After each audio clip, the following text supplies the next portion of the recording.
હાથ આપે many many happy returns of the day. Number 1 object wise correct હોવું જોઈએ. નંબર 2 સબ્જેક્ટ વાઇઝ કરેક્ટ હોવું જોઈએ. નંબર 3 ટાઈમિંગ વાઇઝ કરેક્ટ હોવું જોઈએ. ટાઈમ તો જોવાનું કે નહીં. આમ લગ્ન પ્રસંગ ચાલતો હોય, આમ તો આમ જોવા જઈએ તો રામ, જય શ્રી રામ બોલવામાં કઈ પાપ ખરો? જય શ્રી રામ બોલવામાં કઈ પાપ ખરો? જય શ્રી રામ ગમે ત્યાં બોલી શકાય, બરાબર?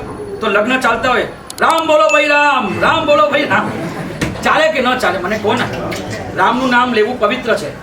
રામનું નામ લેવામાં આપણને ક્યાંય વાંધો ન હોય, પણ જ્યારે કોઈના લગ્ન ચાલતા હોય ત્યારે આપણે આવું ન બોલાય કે જય શ્રી બોલ રામ બોલો ભાઈ રામ. અને જ્યારે કોકનું ઠાઠડી નીકળતી હોય, રામ બોલો ભાઈ રામ, રામ બોલો ભાઈ રામ, આવું બોલે તો many many happy returns of the day, આવું ન બોલાય. ત્યાં તમારું જ્યારે લગ્ન થતું હોય, બરાબર, તો લગ્નમાં તમે શું કહો?